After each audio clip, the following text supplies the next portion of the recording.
오늘 함께 하실 분들입니다. 장성호 건국대 국가정보학과 교수, 양문석 미디어스 논설위원, 최광웅 데이터 정치연구소 소장, 최영일 경희사이버대 경인교수 나오셨습니다. 예, 안녕하십니까? 네, 안녕하세요.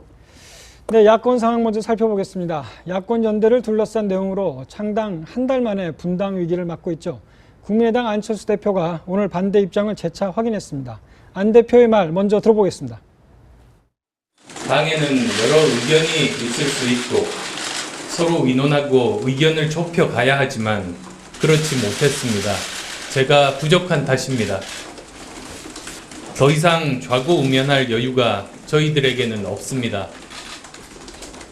이제 전열을 재정비하여 앞으로 나가겠습니다. 연대를 주장하신 김 위원장님과 천 대표님의 충정을 이해합니다. 그런데 이제까지 하던 방식으로는 더 이상은 안 된다는 게 지금 우리의 숙제입니다. 네, 야권 연대를 주장하는 김한길 천정배 대표의 충정을 이해한다. 그러나 이미 시간은 지났다. 내 갈 길을 가겠다. 이렇게 선언했습니다. 자, 교수님, 루비콘강을 확실히 건넌 것 같습니다. 예, 이제 달라진 안철수 같습니다. 어떻게 지금 평가하겠습니까? 진군만이 스스로 살 길이라고 생각하고 있는데요. 루비콘강을 건너려면 무기가 아주 강한 무기가 있어야 되는데 지금 무기가 녹록치 않은 것이 문제고, 그래서 무기가 좀 약하면 루비콘을 건널 수가 없지 않겠습니까? 좌고우면하지 않겠다. 갈 테면 가라. 그러나 지금 국민의당의 현실, 국민적인 지지율이나 여러 가지 내부적인 모습을 봤을 때 과연 안철수 의원 그렇게 강공 드라이브를 해서 이것이 먹힐 것인가? 리더십은 두 가지가 있습니다. 사자형 리더십과 여우형 리더십이 있는데, 지금 같은 아주 당이 위기로 처했을 때는 저는 포용적 여우형 리더십이 상당히 중요한데, 과거에 안철수 의원이 3번의 양보를 했지 않습니까? 좋습니다. 좋는데 그때와 반대로 그때 그렇게 해서 자신이 원하던 것을 어떤 정당이라든가 후보라든가 그런 것이 못 돼서 그렇기 때문에 지금은 분당 자체가 저는 대권의 목적이 있었다고 봅니다. 그런 차원에서 봤을 때 어떤 희생이 감수하더라도 이 정당을 끝까지 가서 내년 12월 달에 있는 대선의 후보로서 일단은 도전을 하겠다는 의지인데, 과연 그것이 뜻대로 될지, 이것은 4.13 총선에서 국민의당이 어느 정도 국민적 지지를 받느냐, 그 성과에 따라서 틀릴 건데, 여기에서 참패할 경우는 야권 분열의 책임을 국민의당, 특히 안철수 의원 질 가능성이 상당히 많기 때문에 그것 또한 엄청나게 큰 정치적 리스크로 다가왔을 때 정치 경험이 일천하지 않습니까? 지금 초선인데 그것을 어떻게 감당할 수 있을지, 그건 저는 이제 두고 봐야 된다고 봅니다. 근데 총선 결과에 따라서 좀 두고, 안철수 대표의 정치 생명일까 두고 봐야 된다는데, 네, 상당히 어려운 상황입니다. 네. 근데 지금 뭐 어떻게 안철수 대표를 두고 네. 자기의 갈 길을 간다, 이거 보면 제2의 노무현이라는 얘기도 있고요. 네. 좀 두 사람이 다른 면이 있을까요? 어떤 건가요? 저는 지금 안철수 대표의 이 결의라든가 혹은 모습은 좋다고 봅니다. 국민이 원하는 모습이고 박수 쳐줄 준비가 돼 있는데, 문제는 뭐냐면 지금의 방식으로는 안 된다, 이렇게 자르고 새로운 길을 모색해야 된다는데, 그 새로운 길이 어딘지를 안철수 대표가 제시하지 못하고 있고 국민들도 잘 이해 못하고 있는 거예요. 그러니까 루비콘강을 건너면 로마로 가야 되는 겁니다. 격전지에서 싸워서 새누리당 일부를 허물어뜨리고 더불어민주당을 허물어뜨리고 그 영토를 장악해야 되는데, 지금 안철수 대표가 새로운 길을 얘기하면서 가리키는 방향이 자꾸 광야 같거든요. 그러니까 지금 뭐 알파고와 이세돌이 바둑을 두는데 접전지가 있는데 엉뚱한 곳에 포석을 하면 으잉? 뭐 하자는 거지? 그러니까 이 국민들이 이 안철수 대표의 방향을 이해하지 못하면 지금 안철수 대표가 이번 선거를 도박으로 가고 있어요. 뭐냐면 국민들이 알아서 균형 잡아줄 것이다. 국민의당 후보에게도 일정한 의석을 줄 것이고 절대로 새누리당에도 과반을 주지 않을 것이고, 근데 국민들은 오히려 정치인에게, 정당에게, 정치 지도자에게 그 정책과 컨텐츠를 보여달라. 그럼 우리가 평가하고 판단하겠다. 근데 아직 아무것도 안 보여줬어요. 나온 건 기존의 방식은 안 된다예요. 갈 분은 가라. 그럼 안철수의 무엇을 보고 찍어줄 것이며, 지금 문제는 현실적으로 공천이 늦지 않습니까? 지금 일부 19개 지역 단수 추천해가지고 있고요. 지금 전국에 그럼 인재가 몰려들어서 경선을 막 하면서 자, 이 인물도 있습니다, 저 인물도 있습니다 해야 되는데, 구태는 안 된다고 하면서 원래 있었던 우리에게 익숙한 정치인들이 자, 연대합시다. 사퇴하겠소. 이걸 보고 있어야 되니까 그럼 안철수 대표 외에 새로운 건 무엇인가? 국민들이 질문을 던지면 국민의당은 뭐로 답할 거냐 이거죠. 이게 참 답답한 상황입니다. 네. 그 뭔가를 보여줘야 되는데 오늘 기자간담회에서 어떤 말씀을 했냐면은 이번 총선에서 놀라운 결과가 있을 것이다. 네. 깜짝 놀랄 만한 결과가 있다고 그랬는데 뭐 어떤 길 준비하고 있는지 좀 궁금한데요. 소장님. 제가 볼 때는 뭐 이렇습니다. 우리가 소선거구제가 이제 부활된 13대 총선부터 19대 총선까지 7번의 이제 선거를 치렀는데 제3당이 성공한 사례가 3번 있었습니다. 13대 총선, 14대 총선, 15대 총선 3번 있었는데 JP가 이제 2번을 성공했죠. 13대하고 15대 때. 근데 이제 안철수 대표가 그 작년 12월 13일 날 탈당하면서 무슨 얘기를 했냐면은 자기는 대권에 꿈이 없다. 이 더불어민주당, 당시에는 새정치연합이었죠. 새정치연합이 정권교체의 가능성이 없는 정당이다. 이렇게 얘기를 했습니다. 그러니까 자기는 정권교체의 마중물이 되겠다라고 이제 그런 표현을 썼어요. 이제 그렇다면은 실제로 정권교체를 가장 바라는 말하자면 야당 지지층이 있는 데가 호남입니다. 그러니까 실제로 국민의당의 가장 주요 지지 기반이 되는 데가 역시 지금 호남이거든요. 그 다음에 안철수 대표의 그 새정치를 바랐던 그 호남 외 지역에서는 수도권이거든요. 이 두 지역에서 안철수 대표가 큰 지지를 받고 있기 때문에, 그러니까 과거에 그 15대 총선에서 전국적인 골고른 지지를 받았던 통합민주당하고는 양상이 좀 다르게 나타나고 있거든요. 네, 그러니까 상당히 선전할 가능성도 있다. 네, 저는 평가를 알겠습니다. 합니다. 뭐 이제 호남은 안 대표 쪽이 많은 그 지분을 차지하고 수도권에서 선전할 수 있다 이렇게 평가를 전망을 해주셨는데, 자, 좀 지금 다른 얘기인데요. 지금 김한길 공동대표, 그러니까 지금 선대위원장, 위원장직을 박차고 더민주 쪽으로 가려는 움직임을 보이고 있습니다. 그 처신을 두고 지금 탈당한 지 이제 2달인가요? 이원소리에 도장 그것도 안 말랐는데 뭐 벌써부터 다시 살겠다 그러는데 좀 적절하다고 보십니까? 갈 수 있을까요? 그리고 받아줄까요? 저는 현실적으로 조직 대 조직의 연대 합의가 아니라 개별 복당을 통한 공천을 준다라는 것 자체는요, 현실적으로 불가능하다고 생각합니다. 왜 그러냐면 그동안에 현역 컷오프들을 쭉 이야기를 해보면 뭐 정청래 의원부터 해가지고 현역 컷오프들을 했는데 그 사람들은 더민주당에 남아서 정말 충성을 다했던, 그리고 조직을 위해서 헌신했던 사람들이고, 이 사람들은 나갔던 사람들이란 말이에요. 그리고 그 나갔던 사람들이 조직 대 조직적으로 합의된, 중앙당 차원에서 합의된 어떠한 결과물을 못 가지고 돌아와가지고 그 사람한테 공천을 준다면 그동안의 컷오프에 대한 모든 명분과 정당성들은 다 깨져버린단 말이에요. 그런 측면에서 본다면 현실적으로 불가능하다. 그 다음에 두 번째, 말바꿈입니다. 안철수 대표와 김한길 대표가 탈당 기자회견문들하고 현재의 그 주장들하고 완전히 바뀌었어요. 안철수 대표는 탈당을 할 때 뭐라고 이야기를 했냐면 새누리당의 외연 확장을 막기 위해서 나침반도 없이 지도도 없이 그 강야에 홀로 나간다라고 이야기를 했고요. 그 다음에 김한길 위원장은 뭐라고 이야기를 했냐면 양당 구조의 폐해를 정말 이제는 극복하기 위해서 네. 제3야당이 필요하다, 제3지대가 필요하다 하면서 제3의 당을 이야기를 하고 나갔거든요. 그런데 지금은 안철수 대표는 제3의 당을 이야기하고 있고, 이 양반은 개헌 저지선을 이야기하고 있단 말이에요. 입장이 바뀌었단 말이에요. 말바꿈이 양쪽 다 일어났단 말이에요. 즉, 기본적으로 김한길 위원장이 복당해서 갈 수 있는 논리도 없고, 그 다음에 명분도 없고, 그리고 저쪽 더민주당의 감정도 격렬하다. 이러면 복당과 공천은 현실적으로 불가능하다. 네, 현실적으로 불가능하다는데 지금 김종인 대표 측에서는 광진갑인가요? 지역구가? 네. 비워놓고 있죠. 비워놓고 있습니다. 저희 광진갑의 전예숙 전 의원, 최근 여론조사 보면 김한길 대표를 앞선다는 그렇죠. 결과도 있어요. 근데 좀 어떻게 이건 시스템 공천도 아니고 뭐 그 여부를 뭐 옳고 그른지를 떠나서 어떻게 갈 것 같습니까? 아니면은 국민의당 끝까지 안철수 대표하고 어깨동무하고 갈 것 같아요?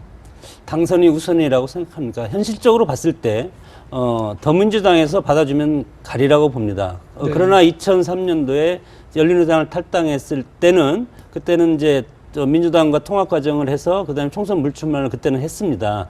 그래서 그때와 똑같은 반열에서 봤을 때는 지금 이미 이제 안철수 의원을 같이 못할 그런 지경에까지 왔기 때문에 일단은 국민의당에서는 이제 이탈해서 나올 텐데 그 과정이 어떤 선택을 할 것이냐. 저는 과거에 열린우리당 탈당 시처럼 불출마 선언할 가능성이 좀 있고 50% 정도 있고 그리고 50%는 야권 통합과 여야 1대1 구도 이것이 이제 더민주당에서 이제 지금 계속 외치는 거 아닙니까? 그 더민주당의 주장과 김한길 지금 전 선대위원장의 주장이 같은 일맥상통하는 그 이제 접점이 그건데 그런 차원에서 봤을 때 그런 명분으로 해서 그러면 더민주당으로 가서 광진갑에서 경선을 하겠다. 그런 두 가지 차원인데 저는 정말 멋있는 정치인이라면 과거처럼 저는 불출마 탈당 후 불출마 선언하는 게 저는 옳다고 보는데 그것은 네. 선택은 본인의 몫이라고 봅니다. 예, 지금 기자들도 일단 불출마 쪽으로 많이 기운 것 같습니다. 불출마하고 또 재보선 지역이 생기면 이렇게 검을 영입하지 않습니까? 그런 식으로 해서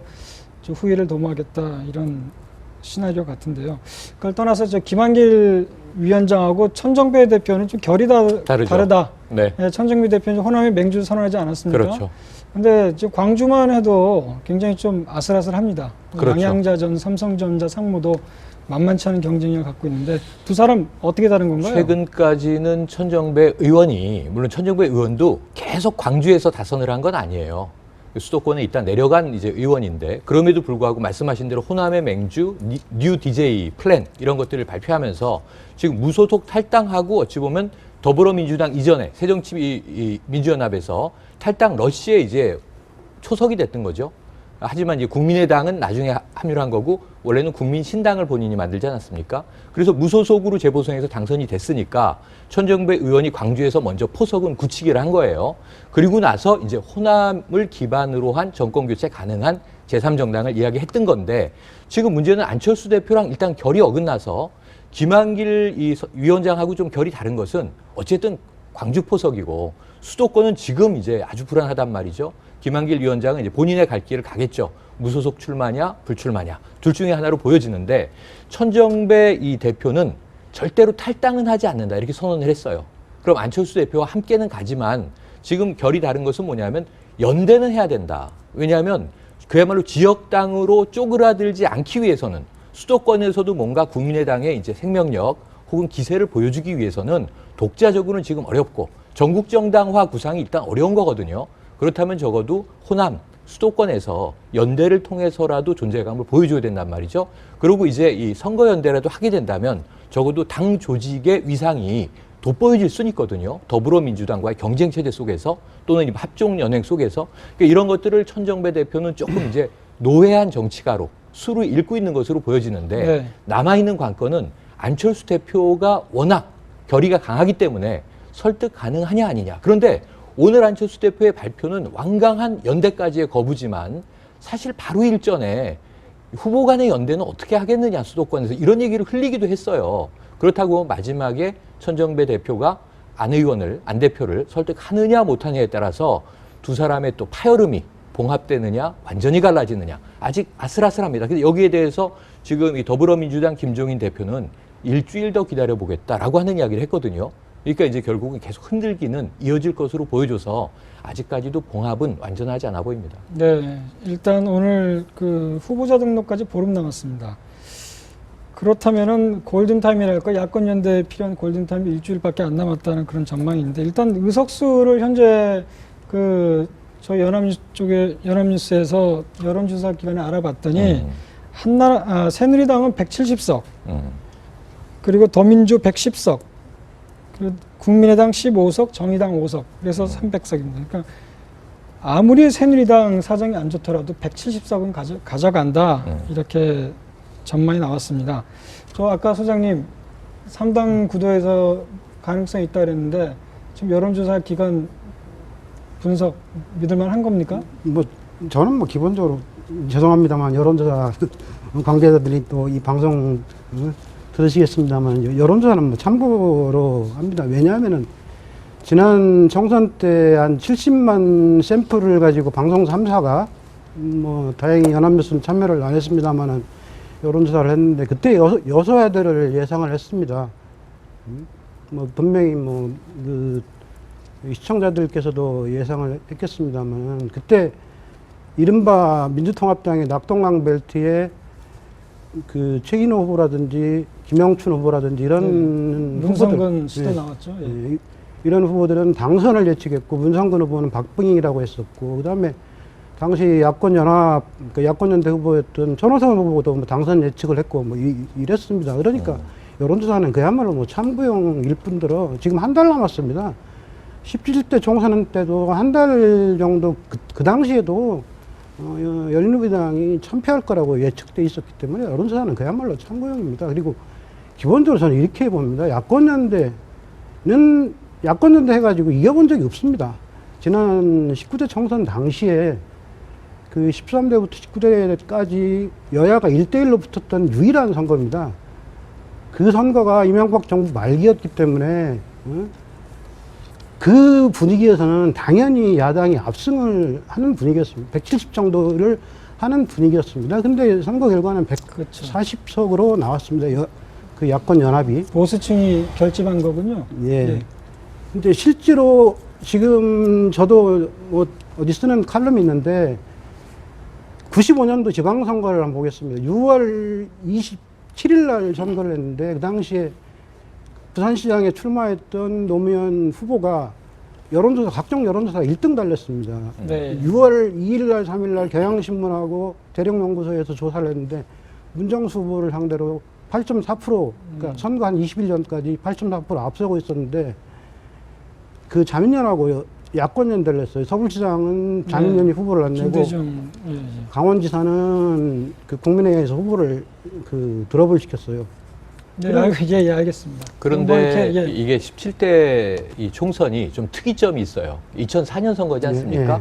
바로 오늘 날짜에 노무현 당시 대통령의 탄핵이 있었기 탄핵을 때문에 당하죠. 예. 탄핵에 대한 역풍이 불어서 열린우리당이 그야말로 선전을 했던 거죠. 비약적으로. 근데 이게 탄핵이라고 하는 것도 헌정사상 굉장히 이례적인 사태가 벌어진 거기 때문에 특이한 선거였다고 보여지고요. 아까 그냥 여론조사를 쭉 이제 예견해 주셨으니까 이건 직감적으로 제가 보기에는 약간의 미세 조정은 있을 것이다. 전 새누리당이 한 지금 현재 기조로 가면 160석 정도를 얻게 된다고 네. 봐요. 현상 유지예요. 그러니까 이게 이 김무성 대표가 180석, 200석 미치지 못할 겁니다. 과반은 조금 넘을 가능성이 있죠. 근데 지금 막판에 공천이 오늘 공천 발표가 미비해요. 마지막까지 변수가 지금 폭탄으로 남아 있습니다. 오늘도 이게 발표 안 뻥 했죠? 터지면 제가 보기엔 TK 물갈이론 등을 비롯해서 수도권에서 역풍이 불 수 있습니다. 150석으로 주저앉을 수도 있고요. 여기서 대거 탈락한 현역 의원들이 예를 들면 이 텃밭에서 영남권이라든가 이런 쪽에서 무소속으로 나오면 또 무소속 의석들이 빠질 수 있습니다. 나중에 복당할 가능성은 물론 있지만 그렇게 되면 지금 더불어민주당이 어부지리로 한 120에서 130석. 원래 지금 이제 탈당파 다 빼고 나면 지금 109석 정도 되지 않습니까? 그래서 김종인 대표가 109석 얻으면 성공이라고 본다. 이렇게 선언한 적이 있어요. 이미 한 달 전에. 네. 근데 120석 이상 얻으면은 잘했다라고 선방했다 이렇게 볼 수 있겠고 문제는 이제 국민의당인데 한 10석 내외. 정의당이 지금처럼 5석 내외. 나머지 무소속분. 이렇게 되면 지금 국민의당이 이번 총선에서 어떤 기여를 한 것이냐 도대체 야권 지형의 변화에 이런 이제 질타에 빠질 수가 있다는 거죠. 총선 예. 후에. 근데 이제 여기에서 이제 아까 말씀드린 이제 제3지대 정당의 허점이 이제 여기서 보이는 겁니다. 여기 15석은 저는 상당히 많이 나온 그렇죠. 여론조사 결과라고 그래요? 저는 이제 예. 보는 것이 국민의당 15석이 우리 사회가 이분법적인 사고에 오랫동안 쌓여 있었고 그리고 소선거구제고 그리고 국민들은 사표 방지 심리가 있습니다. 중대 선거구면 그런 것이 없을 텐데 소선거구제 때문에 사표 방지 심리가 있어서 대세론에 따라서 투표하는 경향이 상당히 강하다. 그렇게 봤을 때 나중에는 이제 총선이 이제 본격적으로 등록을 하고 출발을 하면 야권 단일 어느 쪽이 강하냐 중도층 표가 표심이 이쪽 저쪽이 아닌 중도층은 되는 쪽으로 갈 경향이 상당히 많다. 그렇게 봤을 때 여야 1대1 구도로 갈 가능성이 상당히 많습니다. 이렇게 봤을 때 국민의당이 호남에서 과연 몇 프로 정도 선전을 할 수 있을까 이런 걸 봤을 때 새누리당도 마찬가지로 이렇게 어떤 변동의 폭이 있을 것 같은데 새누리당과 국민의당이 10석을 놓고 플러스 마이너스의 가능성이 상당히 네, 많다고 알겠습니다. 봅니다. 예. 근데 저는 그렇게 안 보는 이유가요. 지난 19대 총선에 투표율이 54.2%였습니다. 보통 이제 총선 투표율이 이제 국회의원을 뽑는 총선 투표율이 지방선거보다 훨씬 높습니다. 그렇죠. 그런데 2010년 지방선거 투표율이 54.5%였고 지난 2014년 투표율이 지방선거 투표율이 56.8%였습니다. 그러니까 19대 총선이 투표율이 낮았죠. 양대 지방선거보다 낮았어요. 왜 낮았느냐? 그게 그 야권 연대를 했기 때문에 1대1 구도였기 때문에 투표율이 낮았던 겁니다. 이 국민들이 유권자들이요. 자기가 찍고 싶은 사람이 없으면 투표장에 안 갑니다. 그래서 13대부터 19대까지 사표가 1023만 표예요. 50.9%. 자기가 찍은 표가 절반 이상이 사표가 되는 겁니다. 그래서 투표장에 안 가요. 네, 알겠습니다. 그러니까 3자 구도가 되면은 투표장이 더 많이 가요. 네. 그러니까 실제로는 우리가 그 상식적으로는 사표가 돼가지고 더 많이 이게 의석이 반영될 가능성이 없다라고 보지만 실제로는 결과는 그렇지 않습니다. 네, 이제 뭐, 그걸 이제 상쇄할 예. 수 있는 것이 60대 이상의 인구가 늘었다. 970만 명인데 보네. 지난번에 20%에서 23%로 3%가 넘으면 상당히 큰 숫자거든요. 그것을 여기서 상쇄할 겁니다. 알겠습니다. 뭐 지금 예상 의석수를 두고 논란이 벌어지고 있는데 일단 투표 한번 열어봐야 그렇죠. 할 것 같습니다. 예. 지금 더불어민주당 상황도 심상치 않습니다. 친노 수장인 이해찬 총리의 공천을 두고 친노와 김종인 지도부 간의 갈등이 표면화되고 있습니다. 그러니까 친노라면 사실상 당의 주인인데요. 김종인 지도부 데리고 왔는데 이 데리고 온 돌이 뭐 박힌 돌을 빼낸다 이런 얘기인데 오늘 최재성 의원, 문재인 전 대표 복심입니다. 어떤 말을 했는지 내용 한번 들어보겠습니다. 공천 과정을 놓고 보이는 손, 보이지 않는 손이 다 작동한다 이런 이야기들도 들리고 있습니다. 충분한 설득과 또 합리적인 공천 결정의 논거들을 국민과 지지자들에게 잘 제시를 해야 할 것입니다. 이종걸 원내대표를 비롯해서 지도부에 있는 분들이 단수 공천을 받았습니다. 이것은 어떤 면으로 보나 납득하기 어렵습니다. 지도부가 조금 더 헌신적이고 적극적인 모습을 보여야 이 공천이라는 어려운 과정을 잘 마무리하고 총선 승리에 기여하고 또 누구나 납득할 수 있는 결과를 제시할 수 있다고 생각을 합니다. 네, 저 오늘 당근을 쥐고 있었을 때의 최재성 그리고 비당근파로 밀려난 최재성 이 표현들이요 전혀 얼마 전에 그 문재인 대표 시절에 이종걸 박영선 의원이 하던 이야기잖아요 저게 그죠? 이게 전형적으로 그 공천을 둘러싸고 있는 당근파와 비당근파의 처절한 싸움이다라고 네, 보는 거고요. 최재성 의원의 말을 들어보니까 첫 번째 김한길, 두 번째 이종걸, 세 번째 보이지 않는 손 이렇게 키워드를 정리해 보겠습니다. 일단 김한길 의원에 대해서는 불출마하고 들어오지 마라. 그러니까 죽어도 그 당에서 죽어라 이런 얘기고 이종걸 원내대표에 대해서는 그 공천을 두고 말하는 것 같습니다. 네. 아니 해당 행위자를 왜 공천 주느냐 이거 아닙니까? 네. 해당 행위 이렇게 보면 노웅래 의원도 탈당한다 안 한다 그랬고 네. 근데 그런 사람들은 놔두고 어떤 뭐 정청래 본인 이런 사람들 친노 패권이라 몰아가지고 이렇게 다 뭐 학살하지 않았습니까? 네. 그런 부분 했는데 결국 보이지 않는 손이 중간에 있다. 지금 뭐 김종인, 문재인 뭐 두 사람끼리 뭐 짜고 쳤다는데 이제는 그거 아닌 것 같습니다. 근데 이건 이제 견제구예요. 그러니까 아까 말씀하신 대로 문재인 전 대표의 복심이 보이지 않는 손을 언급했기 때문에 그 보이지 않는 손은 이제 문재인 대표는 아닌 거고요. 말씀하신 대로 김종인 대표와 일말의 교감하에서 움직이고 있다. 이건 아니라는 것을 지금 이제 은유적으로 표현을 한 것이고요. 그럼 보이지 않는 손이 누구냐? 지금 핵심 친노 뭐 이해찬 의원이냐? 이해찬 의원 지금 본인의 공천이 왔다 갔다 하고 있는 과정이거든요. 그러니까 최재성 의원 언급은 그쪽도 아니고요. 이게 양비론이나 모호하게 간 것이 아니라 김종인 대표 체제의 핵심을 지금 찌르는 말입니다. 그래서 이게 홍창선 그럼 뭐 공간위원장이냐? 아니면 지금 김종인 대표 본인이냐? 아니면 김종인 대표를 움직이고 있는 또 다른 뭐 의원이 있다는 거냐? 예를 들면 그게 박영선 의원이냐? 아니면 그 원 외에 있는 누구냐? 지금 이제 이것이죠. 지금 여기에 대해서는 뭐 최재성 이 의원이 본인이 이제 적시하지 않았기 때문에 우린 추측을 할 수밖에 없을 뿐입니다만 지금 김종인 대표는 이 친노의 의사와는 반해서 가고 있다라고 하는 것에 대한 강력한 항의예요. 근데 제가 보기엔 이건 견제구예요. 왜냐하면 아직 핵심 친노를 건드리지 않았어요. 지금 정세균계 의원이라든가 좀 어찌 보면 외톨이처럼 혼자 이제 이 길거리 투쟁을 해온 이 청정 의원이라든가 이러한 경우들만 지금 닥친 상황이기 때문에 이제 칼날이 좁혀오는 가운데 최재성 의원이 나서서 입을 연 것 아니냐 이렇게 해석을 해봅니다. 복심이라는 부분에 대해서 참 동의하기 힘들어요. 문재인 대표의 복심이 최재성이고 그 문재인 대표의 생각을 최재성이 대변했다라고 보기에는 현실적으로 그 적당치 않다. 최재성 의원은 기본적으로 불출마 선언을 했고 그리고 본인이 그 자신의 동지들을 어떻게 하면 그 한 분 더 이상의 그 컷오프를 덜 당할까 이 정도 수준에서 최재성 의원이 갖고 있는 무게지 나섰다. 지금 예전처럼 그 종무본부장으로서의 큰 권력을 갖고 있는 그런 상황이 아니기 때문에 상당히 그 개인적인 차원에서의 문제 제기다라고 저는 보는 거죠. 네, 근데 이제 보면 네. 좀 이해가 안 가는 게 그 나간 사람한테 돌아오라 자리를 줄 테니까 이거 보면 좀 구태 정치 아닌가 그런 생각이 듭니다. 그리고 이해찬 전 총리만 해도 뭐 친노 뭐 좌장이라고 하지만은 그렇게 지금 연세도 이렇게 많지 않거든요. 그렇죠. 60대 초중반인데 좀 구태 정치, 뭐 패권주의자 이렇게 낙인 찍어서 보내려고 하는데 이것도 김종인표 개혁이냐?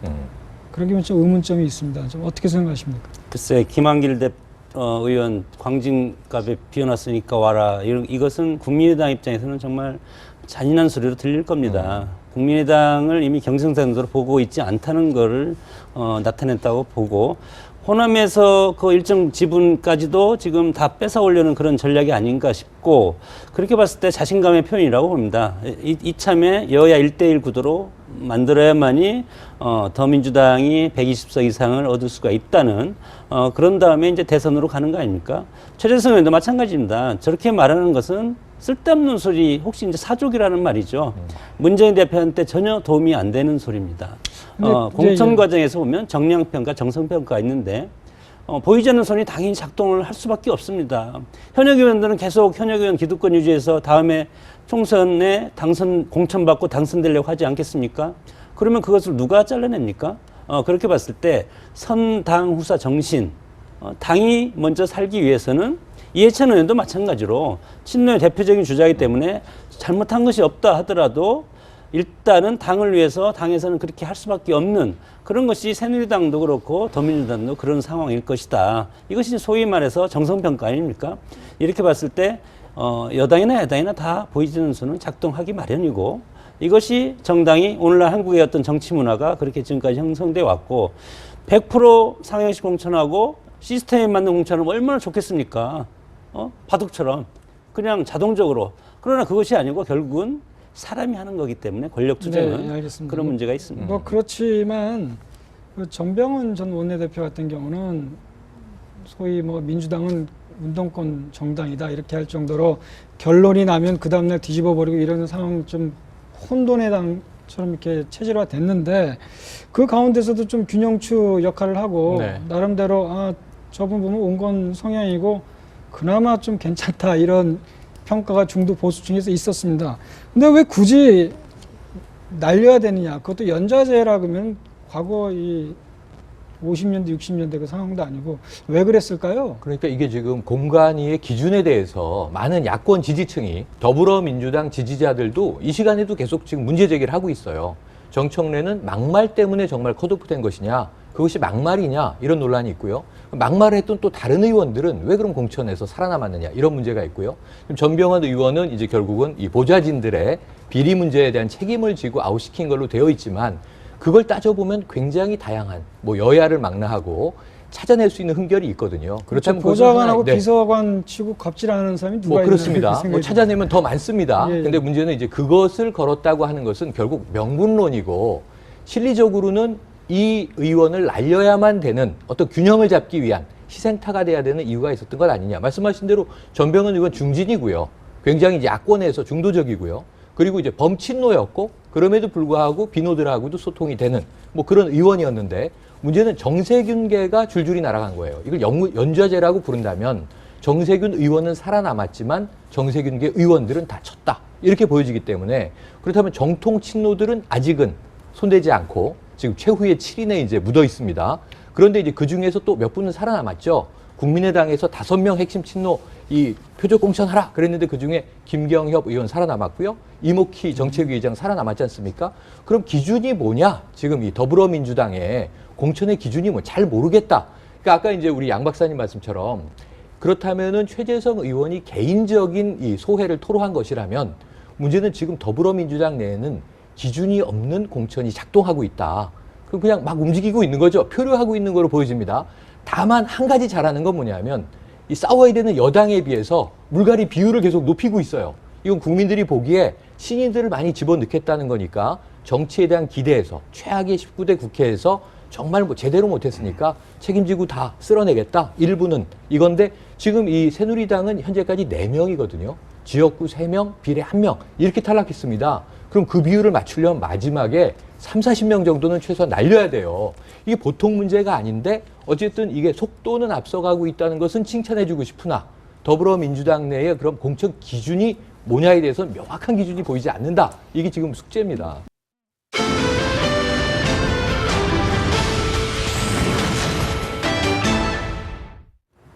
새누리당 공천관리위원회가 김무성 대표의 지역구인 부산 중구 영도구에서의 경선 방침을 확정해서 발표했습니다.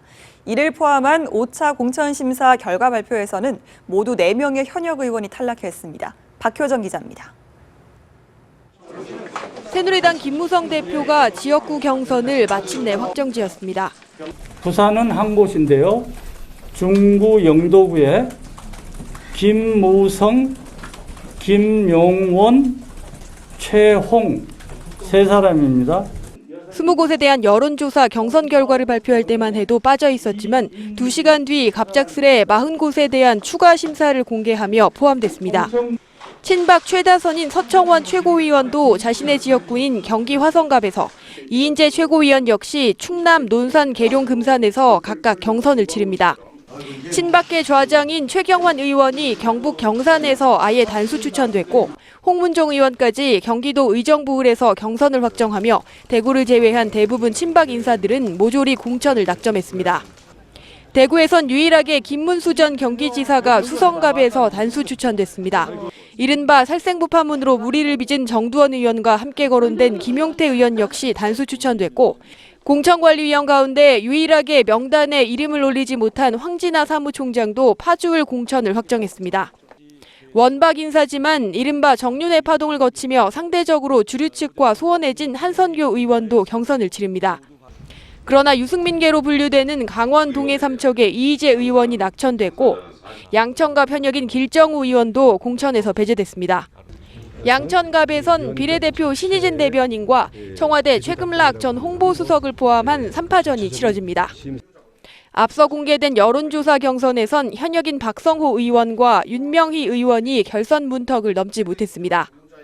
그러나 대부분 지역에서 현역 강세는 뚜렷해 김희정, 김광림, 김재경, 이철우 의원과 박대출 의원을 비롯한 초선들까지 공천을 확정했습니다. 연합뉴스TV 박효정입니다.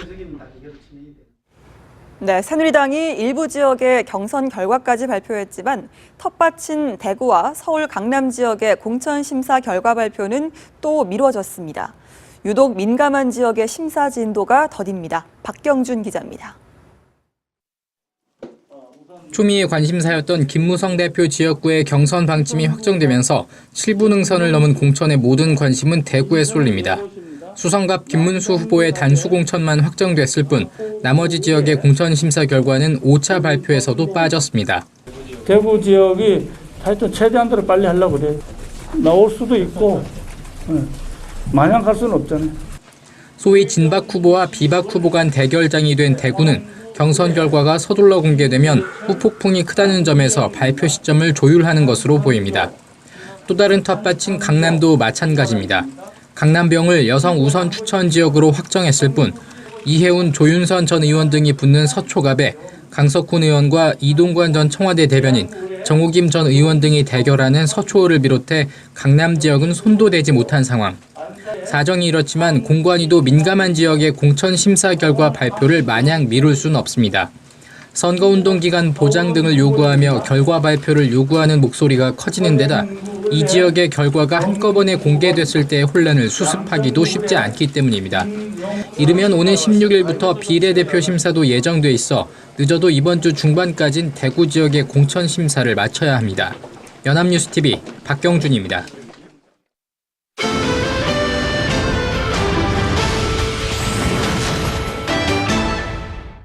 네, 오늘 시간 관계상 오늘 토론은 여기서 마무리해야 할 것 같습니다. 예, 네 분 모두 수고하셨습니다. 고맙습니다. 네, 김재현의 정정당당 오늘 준비한 내용은 여기까지입니다. 다음 주 일요일 저녁 9시 50분에 다시 찾아뵙겠습니다. 시청해 주신 여러분 감사합니다.